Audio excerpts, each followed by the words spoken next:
Hello, everyone, and welcome to another episode of Relative Pitch. We are so excited to have the Dr. Kendra Wheeler, assistant professor of saxophone from Louisiana State University. Okay, go Tigers! Here with us. Oh my gosh, Dr. Wheeler, welcome. Thank you so much. Thanks for having me, you all. Appreciate it. Absolutely, absolutely. And again, I'm just going to say this because people are going to say it. We are not just inviting Southerners on the podcast. It just happens. It just happens. Yes, we are. I'm It's just sorry. natural. It's a We're natural. everywhere. We're just Right. everywhere. Michael may be limiting. Michael's limiting, but me and Anthony are not limiting. It just happens. It happens. Here's the thing: if you want to come on the pod, you gotta know how to season food. Ooh. I mean, that's a good one. That is a good one. I'll say. Thank you. I'm just saying. Just saying. Right. Don't be taking me on what we can't eat. All right, okay. Dr. Wheeler, can you just tell us a little bit about yourself before we get into it? Yeah. So yes, I'm new to Louisiana State University. I'm finishing up. I'm in my 14th week here, in my first semester as an assistant professor of saxophone. But I'm coming from the Pacific Northwest, actually, where I used to teach for 3 years at Central Washington University, which is great. And the PNW is very different, of course, from my Baton Rouge, but I'm not mad about it. And that gym membership is more critical now than ever in my life being here, but it's been really, really good. And Louisiana State's just massive institution, so there's just so much going on. My colleagues are fantastic, inspirational, and the students are great. So all of that's been really awesome. I'm from Chicago. My family's in Chicago. Spent a lot of time in the Midwest. So I did 2 degrees at University of Minnesota, and then get my doctorate at Michigan State. So again, a lot of Midwest, Michigan, Minnesota, Illinois, even though it's really just Chicago, as we all know, that exists there. So yeah, I mean, that's just a little bit about how I got here, I suppose. Wow, that's so great because you're really jumping around or jumped around a lot already because I didn't even know. Maybe I should have known that you were here at Central Washington. I literally am here at the University of Washington. That's I great. know. Your flute professor, please tell me her name again. Okay, yes, yeah. Oh, yeah. Yeah, we were crossing paths just a little bit for a few years. That's so cool because honestly I'm so used to people doing that Midwest to like Southern to Midwest back to the South thing because it feels like most of our director of bands for whatever reason did that a lot, like Southern to Midwest pipeline. Michael did that because he was at Western Michigan.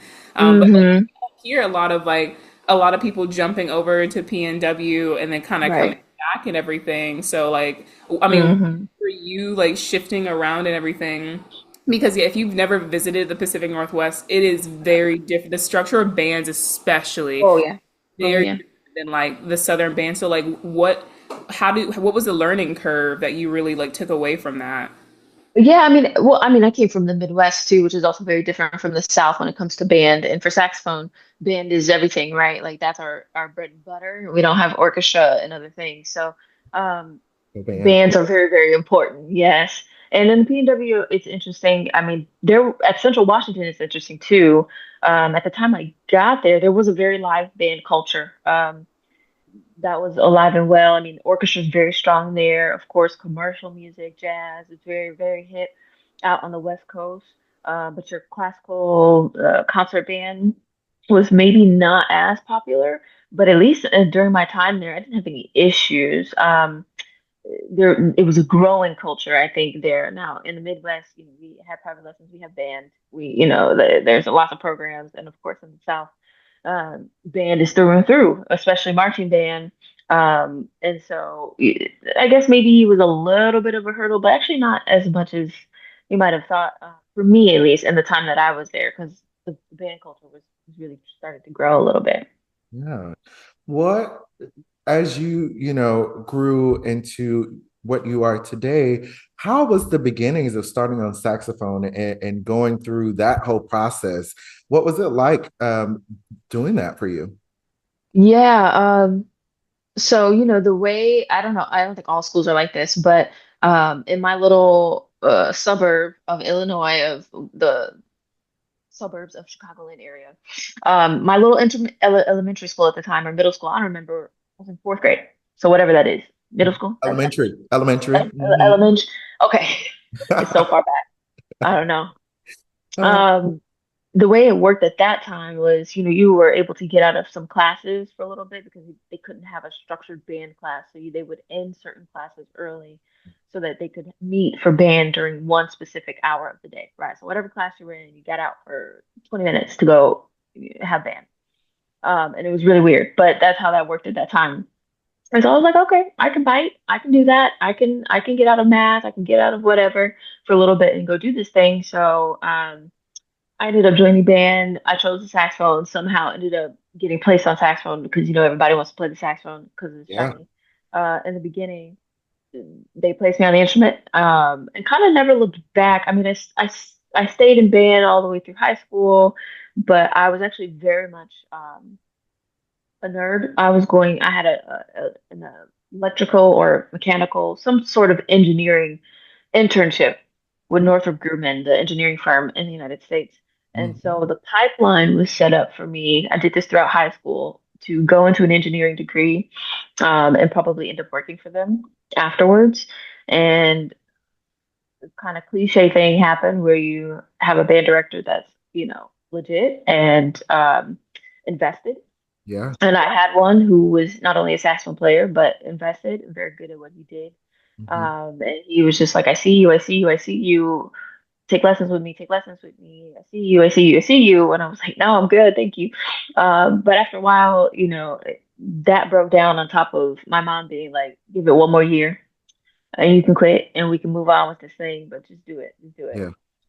So when you have these sort of forces kind of working for you and with you, and around you, you Mhm. give in. So I started taking lessons and I never looked back after that. So my into my junior year, into my senior year, I kind of worked my butt off. I was riding off of maybe natural talent, even though I don't really like to say that exists because I think everyone's talented, everyone has talent. But I wasn't really practicing up until that point. Mhm. And then I was like, ooh, I really like this. I really like music. I really enjoy this camaraderie, collaboration, this relationship that I have with my private lesson teacher, my band director. He's awesome. Um, I want to do that. So for my end of my junior year into my senior year, I over the summer worked my butt off, started practicing, started practicing in general. And he gave me recommendations for some great programs, great teachers. He was well connected. He was a fantastic saxophone player himself. Um, I ended up being enrolled in the Merit School of Music, which is in downtown Chicago in the South Loop, and did that also for a year. So weekends, evenings, I was in quartets, I was in their top ensemble. I just really had, I think, really positive structure, positive forces around me, who were rooting for me, even if I didn't quite understand what was happening at the time, and putting me in positions and places to get things done as long as I was working towards Mm. those things. And yeah, so I think that's I owe a lot of where I am now to Sean Tracy, who was my saxophone teacher and my band teacher in high school, and Brian Polachek, who was also my wind ensemble teacher at Mears School of Music. Like these two forces, very hard on me, but very much supportive, guiding me throughout. So yeah, then it was just saxophone and teaching and music and school. Yeah. It's so funny that you say that because I think like I don't know if it was I can't remember for all of us, but I never really thought about taking that next step as you're talking about as well. And I knew I really liked music. I knew that I thought I was, had some kind of talent, whether it was natural or I just happened to practice hot cross buns enough. And I was like, oh, this sounds kind Right. of cute now. But like we don't, I feel like what should be emphasized with like any mentors, even parents, because you're speaking about how like your mom played a huge role in that encouragement. Sometimes just saying, what if we just gave it another year? What if we just tried Mhm. this, or maybe try? And you never know how many pushes, or like gentle nudging, it can take Mhm. to get someone to just consider it. Because the truth is, if someone, especially a student, doesn't want to do anything, like they're pretty opinionated, but no, I don't want to do that. Right. I don't Oh want yeah. to. Especially I don't. nowadays. Yeah. They're like, absolutely Especially not. nowadays. Yeah. Yeah. Yeah. Especially. Yeah. Yeah. Yeah. Yeah. So Mhm. like, but like for you, that was exactly what you needed. You were kind of on a track already, sounds like for engineering, and like that would have happened, right? And that's like alternate universe. I think about my alternate universes all the time. Right. What if I went to that school? What if I went into becoming a medical doctor? All these things. Right. like that path was there and you were nudged into something else, and it could have been you might have been like in a different world, like, no, I still really like engineering and maybe I just want to play saxophone in the community later on, which we know many people who do that. There's like so many really amazing community ensembles who have made it Hmm. lawyers and doctors and etc., and they still play their instruments. They support their local arts community, and we need those people too. So like I always want to emphasize that, like, it's never a bad thing still if your student who's in your band room wants to go do something else, because we do need doctors, we need people who are researching like what's happening in space, well, what's the climate going to be in like 50 years and everything. But Right. it's really cool if they also still play trumpet, like not trumpet specifically, let me not shout out Michael, but like, but no, I love that. Well, I will say just real quick, I was looking at, you went and got your bachelor's in music ed. Did you have Right. the kind of want to need to become a band director or a music director in general, or were you like, I want to always play saxophone and be able to teach saxophone in a more holistic way? No, the original intention was to teach band. Straight up. I was like through and through, this is what I want to do. Period. It was to teach. It was like I want to teach. But yeah, I thought for maybe 2.5 years of my undergrad that it was definitely going to be ideally high school band, but knowing that I might start out with middle school band, like it was just gonna be band. I was gonna teach. Mm-hmm. And I was gonna, work that system and get into it. I was a band nerd at that time. But then I don't know, somewhere in my junior and senior year, I'm in these schools, I'm teaching, I'm doing all these things. And it's like cool and it's great. But I realized like, oh, like I'm also working my butt off. So I did basically, without getting the degree, performance and ed track on the Mm-hmm. same level. And I'm like, well, like I just want to get better at the instrument for a while. I like school. I want to continue to learn. I want to deepen my interest in some things. I like kind of like musicology. I hate theory right now, but whatever. It's fine. Like, I'll be okay. Um, yeah, I'm just like a super nerd in that way. So I was like, let me go to school and get a master's in performance so I can continue playing, getting better at the instrument, kind of learning myself and figure it out and see if band is really truly what I want to do, or if I do want to try to invest in becoming a saxophone professor and teaching solely this instrument or maybe some other side thing along the way. So yeah, it definitely started out band. And then the later part of my undergrad degree, I was like, oh, kind of like this practicing thing, kind of like saxophone. Um, and I was also starting to gig with other people at the time and like get in the community and play, and that was also really cool for me. So I was like, oh, okay, let's do that. This is it. Yeah. Mhm. I have two questions. Well, Mhm. one is, have you been to Death Valley yet? I have, yes, I have. I have been a That's develop. valid. That's Wait, What that's is the that? LSU stadium. That's the LSU stadium. It's the Tiger Stadium. oh, I It's was like like, during football it's games, Death Valley. yeah, okay. it's known to be one of the loudest stadiums It's in the pretty country, loud. It's pretty especially crazy. at a night game. Woo! You can't tell them nothing. You can't That's tell what them I'm nothing saying. at 12:30 p.m. either on a Saturday. They will Bacon. chant. They were literally chanting "Fire our coach" right now in the I middle of a game. know. I know. It was Mhm. crazy. It Yeah, was they do crazy. that. Because They do that. But That they're they not do shy. that. They're they not ain't. shy. They won't. They're not shy. Yeah. Now, I was looking at your YouTube earlier as we were like doing the research and stuff. And what I loved, and this is no dig at the saxophone world, Ooh. you play really, really pretty melodies with an amazing sound. And Oh, you don't thank do a lot of you. the beep, beep, beep. Stop it. Stop My it. favorite. All So, My favorite topic about saxophone. We did okay, it. so It's totally fine. amazing. So I like because of that, like I have some saxophone friends and they play all that kind of music, which is fine. It's Yeah. great music. What attracts you to these like more melody type songs? And then like what influences your sound? Because like when I turned it on and I was like doing housework, I said, that don't sound like the saxophone that I know. That Mhm. sounds really nice and velvety. So talk to me about that. Yeah. Yeah, sound okay. Well, let me start with kind of the first part of this, and I get this a lot actually, with saxophone. Like people just they come to me and they're just like, "What is it about saxophone, and why classical saxophone, and why not jazz?" And of course, that's also the testament to my family because I grew up in a family that classical what? Like it was nothing. There was nothing. It was classic R&B, Yes, yes, soul, yes. but it Hmm. wasn't classical music, right? And so they had smooth jazz records, they had jazz records, they had, all of these things playing, but none of it was ever classical. So I always inevitably get the question of how did you end up in this thing, and doing this thing? And I think all of these entities sort of make up who I am as a saxophone player. I do think everyone's entitled to playing their own thing. You do you. You play the music that resonates with you. But I don't see artistry in musicianship or playing the saxophone as being an acrobatic sport.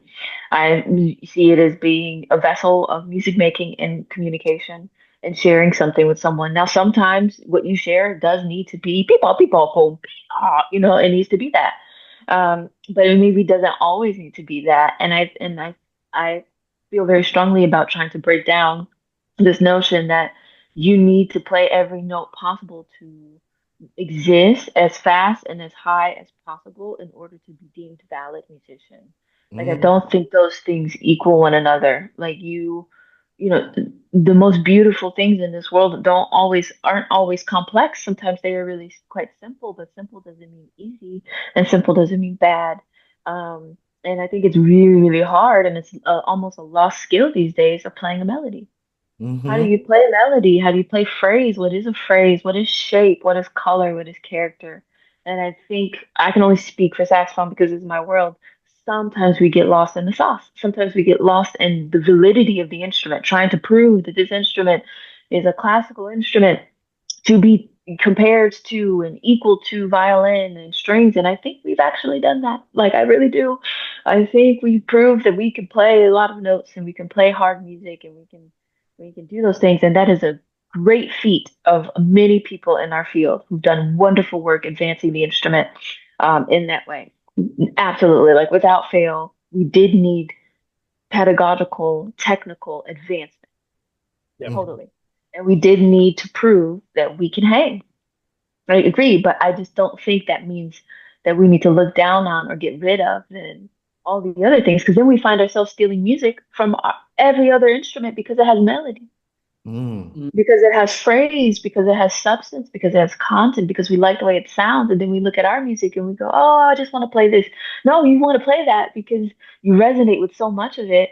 And the stuff that we have sometimes doesn't resonate with you. So I just find that a lot of students, too, coming up in this pipeline have this issue. Like I just work with so many music ed students and so many students who um, at some point come to the realization of like, I don't know why I'm doing this, and I don't really know why I'm playing this music other than for this jury, and I have no relationship to it whatsoever, and it's hard for me then to teach skills of communication and musicality when you're not invested in that thing. So it's not that I won't play the bebops and the bloops. I totally will, and I actually like some of that very much. I really like it weird. I do. I like weird music. Mhm. Um, I like crazy things, but I also just find a lot of enjoyment out of beautiful things that are melodic. I think those things can work in tandem. You can have melody and you can have technique. But even if you only play melody, it does not void you of being an excellent musician, um, and being able to hold your own against those that can do absolute wonders on the instrument. Sound I concept, I don't know. I listen to a lot of music. I listen to a lot of music. I listen to a lot of jazz actually. Mhm. Um, I love my fellow jazz musicians. They do some hard stuff. I love it. But um, yeah, I don't know. Sound concept wise, sound's the most important thing to me, and I spend a lot of time and a little bit maybe neurotic about it, but very, very particular about these entities that I want to hear for myself. Mhm. And I actually don't know how I arrived there. I just know that I'm very particular, and I have an idea of what I want to sound like, and it changes over the years for sure. Um, but for my students and myself, I try to prioritize sound concept, something unique to you, tried and true. But get in there, you gotta like the way you sound in order to communicate to your best extent. And so I think just all the things that have influenced me in my lifetime. So the music I listened to, the music I grew up to, definitely jazz saxophone players influenced me, in the robustness of their sound and how big it is and how much variety there is in it. Which I think classical saxophone's on its way to all that variety too. Quite a lot of American classical saxophone sound variety. Yeah. Um, I resonate with like what you just said and why you said it is I love the weird stuff and I like certain weird things. Like there's a particularness to the weirdness that I like. I like extremely like dissonant harmonies. I like just like Mm-hmm. living in that uncomfortable. Like I want everybody to be on like I don't like this because it makes my body feel weird. Like Right. that kind of stuff. Um and because but like so many students now don't do the simple things well, which is like play with a great sound and play a melody. Like look in front of you. I don't care if it's fast, baby. I'll go 20 clicks slower and I will phrase it. Now you're gonna be like, wow, it's 20 clicks slower. Be like, but baby, did you hear that phrase? Like don't Exactly. when you heard that turn, like turning a phrase and playing a Yeah. melody is like lost sometimes for the technical aspect of instruments and to like catch up with some of these things. Mm-hmm.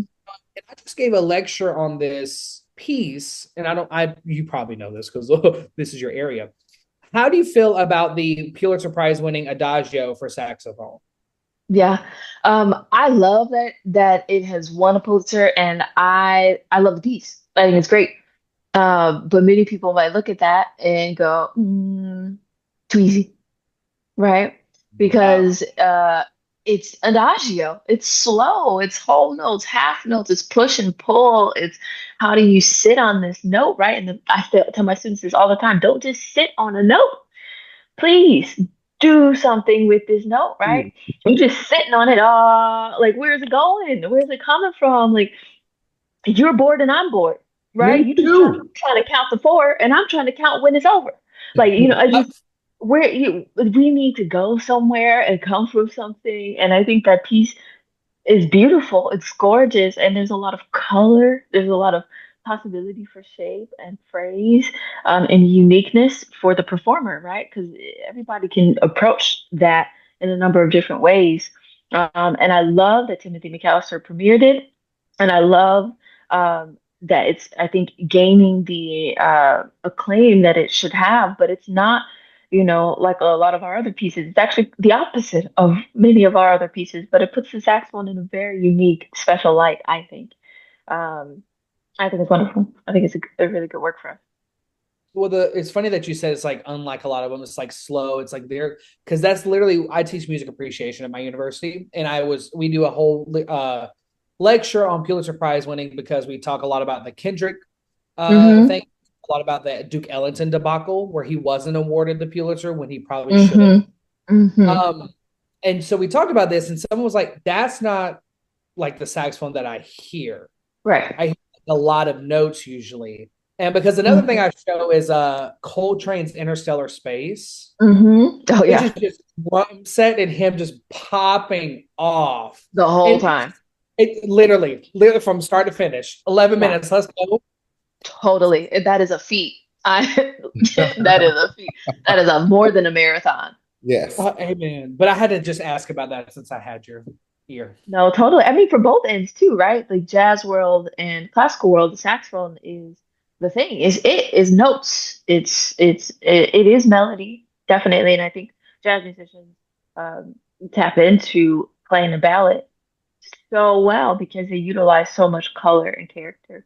And this is something that I think sometimes is not always taught as rigorously on the classical side, that we can have different inflections and colors, and we can try to find that in our playing. But yeah, it's known as a notey instrument, right? Like jazz musicians out this world with this technique, They're all going. these notes. Yeah, and then the Okay. classical end trying to hold their own, right? To do the Yeah. same thing. So yeah, it's known as a notey instrument. And oftentimes, what we get to is the instrument that honks a lot because we play a lot of multiphonics and a lot of weird sounds that way. Our low register sometimes is a little bit thick in comparison maybe to our clarinet colleagues. And there's just certain saxophone characteristics, and I love all of them, but I think we should and celebrate all the different things that the saxophone can. Absolutely. I agree. So for in the band world, because I'm about to give a whole lecture presentation on this, specifically about Black music and the pieces that have been written by Black composers that use our terminology, like vibe, and how Mm-hmm. that's a lost art, because vibe just means chill out, relax, let's do something with something that is simple, and how Mm-hmm. so many people will play a piece that's just, you're supposed to just vibe it out, and they're trying to think about it as if it is 16 note passages for the next 62 measures, and it's like, no, that in itself is a technique, and it's you have to be proficient at it, but so as well as the whole notes that leans into this next half note, that leans into a quarter note. What happens between the Black notes? And I Right. think you have these 16 note passages, like, okay, I can just go note to note. But something slower, baby, you got to think about what's in between these notes and how are you going to convey that message. And that is Mm-hmm. a lost art in a lot of instruments today, as well as when you get into the large ensemble. For, as a conductor myself, the thing that that people want to do is the things that's fast. I'm like, that's great, but I'm really going to judge a band based on, all right, here is your lyrical piece, let me see what you do with this, let me see how you Mm-hmm. play this. Do you have a concept of what it sounds like? Do you have a concept of what is your opinion of the piece? That's what I always want to hear. What is your opinion of this piece? Or did you take Mm-hmm. opinion? Can you talk about how your journey of developing your own opinion of how you play? Because I was listening to, I don't want to mispronounce this piece. Is it Nayama? Is that the piece? Naama. Mm-hmm. Naama. Naama. I Mm-hmm. was listening to you play that and I was like, oh my goodness, like I could tell you had an opinion of how this piece went, and it was just portrayed so beautifully. What was your kind of behind the scenes of getting to developing your own opinion of your playing? Oh, that's such a good question. I think these things come in with time and exploration and with wanting to understand how you best learn things and work, right? Like, um, one, just I think simply yes, time. I wasn't always that way, right? We're studying in school, and our teachers are telling us, do this thing, play this way, do this way. This is how this goes. But I think I was fortunate enough to have teachers who actually were slightly against the grain in that way, and were actually asking me, "What do you think?" Or like I've had in my undergrad, I studied with Eugene Rousseau, who's just a legacy name for saxophone, and he unfortunately just passed away. But huge part of my life, a huge mentor, just a gem of a person in the classical saxophone world, especially in the United States. Owes a lot to him, but everywhere. That aside, um, so many lessons as an undergrad, where he would look at me, studying these works that he either knew very intimately or was a part of a commissioning process or worked with the composer. So things that he knows super well with historical, social, all the context. And he would just simply ask me, "What do you think? How should that phrase go?" And I'm asking him, I'm like, "Is that right? Is that how it should be played? Do I do this right here? Can I do this here?" He's like, "I don't know, can you?" I was like, I don't know, can I?" He's like, "Oh, do you like the way it sounds?" And so it's like these sorts of communications and moments at the time went over my head. I was just like, "Oh, okay. I guess I'll just do it this way. I don't know. I'll do it that way. I'll go listen and do it the way this other person does it. So, like I don't get it wrong." Um, but in hindsight, in retrospect, that's exactly how I teach. So it's exactly how I approach things. Is there's always possibilities, but you need to figure out what you're trying to say. And if you don't know what you're trying to say, it's going to come across that way when you play. So I think I spend a lot of time um, in that process when I'm learning something new, whether it's technical or purely melodic. I spend a lot of time in the listening phase to other people play to see what they're trying to say, and how they're saying it, with the colors and inflections that they might be using. Um, I spent a lot of time just looking at the piece too and trying weird things. Um, and I spent a lot of time recording myself and listening back and trying to say, that works, that doesn't work. Um, but I think a lot of my practice time when I'm actually learning music and not like doing fundamental stuff is in, well, okay, these notes are on the page and they have this structure, but what is it really? What's the point? Like, what am I doing here, and why am I trying to do this thing? Um, and I also try to be very deliberate about the music that I program. If I'm giving the concert, if it's not something that I have to do for other obligations, because if I'm not into it fully, I'm not into it, and it's Mm. gonna be real hard to do that level of work that I feel like I need to be satisfied and fulfilled with a performance. But don't get me wrong, even if I have to play something, I'm still trying to stick my foot in it. Like I'm still go there. But um, there's always just something special when you are really truthfully 100% invested in the message. Mm-hmm. Oh my gosh, my brain's like racking because like there's like so many things that you said earlier and also you just said now about specifically identity. And I know that's something that you have done a lot of work on either cultivating for yourself or your students and in collaboration with other like Black female saxophonists who are out in the world. Can you talk a little bit more to identity? Because like we were also talking about validity a while back in regard to saxophone as an instrument and like the feeling of needing to be a slip and slide when it comes to notes, like to feel valid, and as a another instrument that is known for and all that stuff, like it truly sometimes, like when I feel connected to my music the most is when I feel like I can sing it. And so, and it really ties. I'm doing a lot of work on like research on Portia Malsby, who is like an ethnomusicologist, and she specifically like has done research on like hymnals and spirituals and like Black music specifically. And when I really think about it, I'm like, our culture has been so rooted in the melody and the sound and just like what, how do you sing it? How does it feel? How does it resonate in your body? And of course we know melismas and glissando, all those things come naturally to us, which is why jazz is like, we're dominating it because just interpreting a simple melody into all these different like levels is something that is so like in our bodies and in our histories and legacies. But like for me, I'm so moved when I just hear someone singing a spiritual just like beautifully. Like, they just round it out the way they want to. Like that's what really gets me. And like whenever I play music, I can play the gaga, the boop bop bops and all that, and like sometimes that's like super fun, and like I'll even find the phrasing there as we're supposed to, right, as musicians. But you're the lost art of like just like finding that melody and singing it. I ask my students so often, like, are you able to sing that to me right now? And like when they do sing it, I'm like, oh, did you like that though? Did it sound the way that you thought it did in your head? Right. And so, and I feel like all of it connects back to identity of like, I started off singing, I was in church choir, and then I did like actual choir. And I feel like that so much has translated into my own flute playing because I feel like flute as an instrument just feels like I'm singing through it. And so, but I also have to connect with my own personal identity when I'm playing it. And whether that's through the bebops or whether that's through like the actual, melodic phrasing.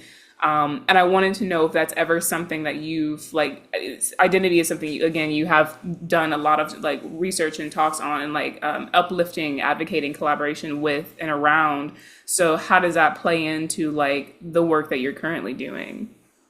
Yeah, I think it plays a big role for sure. And I agree with you. I think at the root of a lot of things is the voice and how you use the voice, right? Not only the voice in terms of melody, but in terms of speaking, activism. It's like the voice is central and it's one of the most vulnerable things we have. Now, yes, as instrumentalists, I think it's equally vulnerable to have an instrument and try to sing through that thing. But um, just the voice has been such a pillar, especially in Black communities. And if you think, for me at least, the way I view a lot of classical music is yes, we've always had Black folk and classical music, but where we've never been shy at being in classical music is opera, is like really being prevalent there and being leaders in that field. And I think a lot of that has to do with, yet again, this resonance, this desire to showcase emotion, feeling, whatever through the voice. So I also like to see if I can find a way to think through things or have students think through things, because your ears and your mind and your body and your spirit just moves in a certain way when you try to put it out there in that way. Mhm. The instrument sometimes is actually a hindrance to that, and blocks you from that, and blocks you from that vulnerability too. But for identity, I think the thing that I've noticed, one, there's not a lot of women of color in general in classical saxophone, although a growing number. But if we are to like disaggregate that data even further, then there's not a lot of black women in classical saxophone in the United States. I can't speak for the world because it's too big for my scope right now. But in the United States, professionally, and so by professionally I mean working either in an institution or like a soloist, right? And I've noticed over time that we've grown with black men playing classical saxophone, and that's been a really big push, a category that's grown. Maybe not push because it might not have been conscious, but it's happened, and I think it's happened for several reasons. We've just had a number of, we've had more representation in that way. And I think that along the pipeline, you're a young black man studying classical saxophone and you see these models. It makes it a lot easier for you, I think, to, nothing's easy, but it makes it safer to go further on that path. And I don't think that's been the case necessarily for Black women. So when it comes to identity, it's something that's always on my mind because, um, oftentimes I'm in a room alone in terms of being a Black woman. Classical saxophone is not alone in people, but um, in representation. Mhm. And I noticed that start to see Black women studying, but then I don't always see them go forward, right, with either a graduate degree or enter the profession. And I'm really curious about that. So over my time, um, something that's important is one, trying to increase the diversity of music repertoire that we have available for classical saxophone, so that maybe more people start to see themselves in other types of music that aren't necessarily like, for instance, that aren't Negro spiritual based or spiritual based, right? That aren't Korean folk songs, and that only now Korean musicians can play this thing. It's that no, I think putting out any type of um, folk based music, and by folk, it just means everything really. That and getting more people to perform all the different types of music that are inspired by all these things, I think people will start to see the cross cultural um, things that we share in our music because there's a lot of similarities. I was working with a student on a piece that was influenced by the Sichuan province and their traditional work songs. And it's a contemporary saxophone piece, so it's got some bleed loops and it's got some things in it, but it's influenced by this traditional Sichuan work song, specifically as they are rowing boats and doing this sort of labor. And so I'm doing this research and I'm finding that some of the audio tapes that I'm listening to of their traditional music and their singing sounds a lot like African American work songs. I Mm. was like, oh, that's a blues, that's a minor third, those are blues notes. Like the way that they're getting into that, like that's very interesting. Now, of course, I'm not saying that nothing is stolen, nothing like this. I'm just saying that I think we share a lot of things across the world when it comes to how we process life. And so I think just identity is something that maybe we don't speak about a lot in terms of music because we think those things shouldn't go together. But I think that they are just naturally entwined and that who you are shows through your music and your artistry, whether you want it to or not, because it's you, you're performing. And for me, yeah, I think being a Black woman in classical saxophone, a unicorn, if you will, in this situation right now, uh, who also grew up in the church, grew up with a lot of Black music, very much immersed into Black music and culture and way of life. Um, yeah, I think that the way I approach things probably is a little bit different than some, and that's just based off of how I grew up, the things that influenced me. But I think that's okay, and that's the message that I'm trying to bring out. And I think that more people should embrace that. That it's okay. We're different, but that's what makes this art form special. If you're gonna listen to 15 of the same type of competition pieces, the thing that's gonna stand out is the person who comes in there and is truly themselves and not a replica of the, recordings, right? It's just how these things go. So it's like find yourself, embrace that thing, but you can't. I don't think you can escape true one essence of artistry without maybe realizing elements of your identity and how they influence you. Not, and those things change. They do. It's just recognizing. Hmm. You know, Yeah. Oh, sorry. no, you go for it because I was like literally just taking all that in and Same. just identity is so important. And it, I will say, I think we as a society have become way more the word isn't independent, but more of like closed off. So we kind of focus in our own groups and not think about how the world is moving in general. And so we get into those things like, well, only so and so can play this because they are from this place. And that is that music was made to share and to be kind of brung in for many groups. So when we try to just isolate that it, I think it defeats the purpose of music. So we have to share because it brings joy. It brings sometimes it brings people together because it's like, oh my gosh, I didn't know you were going through that. Just like the example you just made about how there's two different, sets of people on the opposite sides of the world. Somehow their music have very similar traits to it. They're both going through certain trials in life. So their natural instinct is to come out and sing it and to make some type of music. Look how that humanistic trait is being portrayed when it comes out. That is the most beautiful thing. And I think we have to all come together to really start to see that and to study that. That the world is smaller than you may think it is. So all of that goes into that identity portion that you just mentioned. Just really beautiful. Yeah, I really think we're more alike than we are different. You know what I mean? Like, and music, yes, as you were saying, it should bring us together. And I don't think that, oh, this was written by a Black composer. I can't play that. No, play that. Get in there. Get in there. Like shepherd that. Put that under your wing and tour it and go then reach out to that composer and grab a drink and grab some food and get to know them because you probably are way more alike than you are different.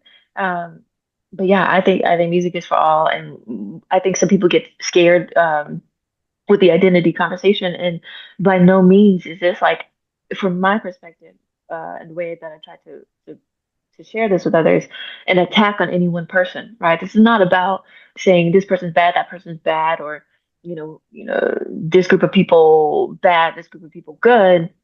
It's never that. It's just understanding that sometimes things are a little bit more nuanced. They're layered. It's a little bit deeper, and that investigating those layers that of identity that may be present, whether that's a class thing, a race thing, as whatever those things may be, can make us better off in our performance and understanding of another person's perspective, which is really, I think, a good part of being a musician is that we get to experience a lot of different things, more than maybe your average. I think all artists do, right? You get to experience worlds that aren't yours necessarily, but that's kind of the beauty, and you can share that with other people. So I hope, for anyone listening, the identity conversation is never really to scare. And I know people get scared with that word a lot, but it's really just to embrace the fact that we are more alike than we are different, and that you should sing and play and perform that work song just as much as I should. Just as much as I am very much interested in Ottoman Turkish music. That's not my music, but I love it. I find it so fascinating. I mean, I find it to be just gorgeous. But that is, I think, the power of music and sharing, collaborating. Yeah, I just absolutely. I feel like because there's been maybe, I think the pendulum does this very often. It swings way too far on one side and then it swings the other. And like, I feel like a lot recently, there's been people wanting to connect back with their identity and like who they are, their heritage initially, to the point where there's been conversations started about if you're not of this identity, don't even go near this, or like it's like that separation that Anthony was just speaking towards of like everyone has their own little factions and no one wants to like interlap. I'm like, that's not how the world has ever operated though, right? There has been so many moments of contact between various cultures, whether that was consensual or not, right, throughout history. And because of that, there has been overlaps of culture, new cultures that have been created out of those, like African Americans, like we are, right, are a whole new identity that was caused and brought about from a non-consensual, like clashing of cultures. But look what we've done from that, right? Look what has come from that. And there is beauty in also tapping into what other cultures are doing and like appreciating it, like partaking in it in ways that are like ethical. That it's shared, it's collaboration, right? There was I think on my first DMA recital, there's a piece I played that was called the Mongol Suite, and there's like a section within it's all based on like Mongolian like culture, and there was one section that I was like, this is spiritual. Like I was like, wait a minute, like this is cute.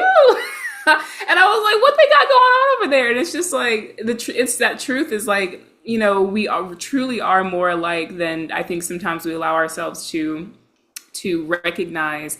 And there's beauty in that, right? There's beauty in that. There's beauty in identity that you yourself can like, find your own heritage, your family's roots in. And there's also beauty in the connecting to other people and other cultures. And I think all of that is mixed into an authentic person and authentic with your music, how you go about life, creating relationships and dialogue and conversations. It's like all mixed in there together. So if anything, students who are listening or anyone who's listening, like your power is within your identity, and that your identity when it is authentic and genuine. And that does not mean just isolating yourself. It doesn't mean taking from others. It's a beautiful collaborative blend that shows up differently within all of us.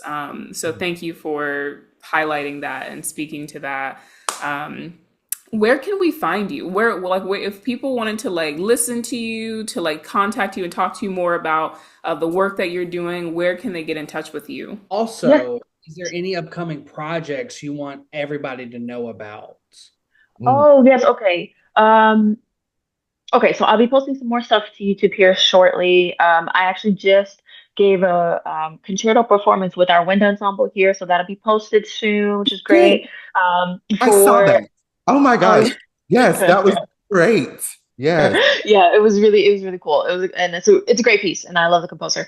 So I definitely want to promote that. But maybe if like students, for instance, whether you're a saxophonist or not, if you want to get in touch with me, definitely my email. So it's just K Wheeler, Wheeler at lsu.edu is probably the best way. Also on my website through the contact form, I respond to that fairly quickly.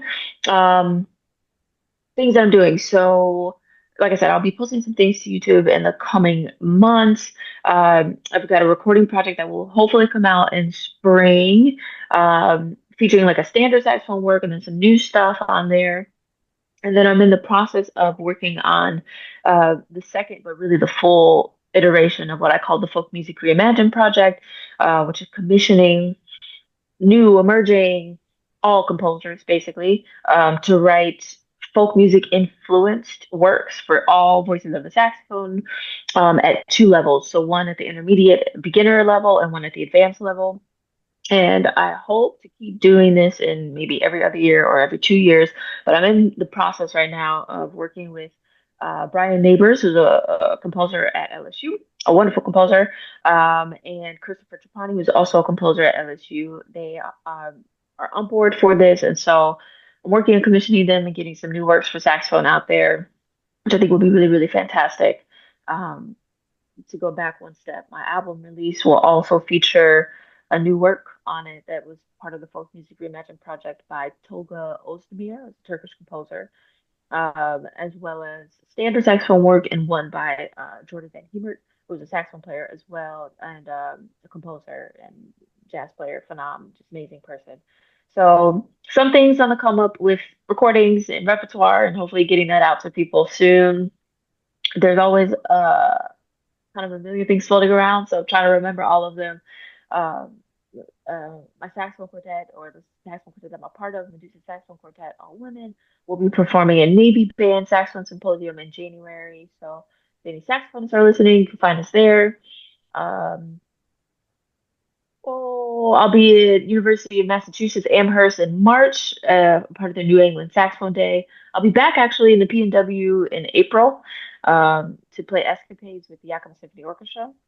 And probably anything. Oh, also a little plug for any saxophonists that might be listening and want to do a summer festival. I'll be teaching at the Saarburg International Music Festival, which takes place in Saarburg, Germany in July next summer, 25. And if you're interested, please let me know. I can give you all the details. Again, I think the best way to contact me is at my LSU email, kwheeler@lsu.edu, or on my website. I think that's it. Ooh, ooh, Booked and busy. booked and busy. It's Yeah. I'll try. I'm trying, y'all. We just all out here trying. We just all out here trying. We're Amen. succeeding. I mean, you're leading by example, truly. It has been such Thank you. to have you on and just such a treat to be able to talk to you about everything. And thank you so much for being here with us. Thank You you are all. now part of our village permanently, as we hope Yes. ours. And for anyone listening, please, I mean, all the slew of things that Dr. Wheeler just told us, go check out the things that are already out there. Look out for what's coming. And we hope that you gain something from this. And we'll see y'all next time. Bye. Next time. Bye, you all. Thanks so much for having me.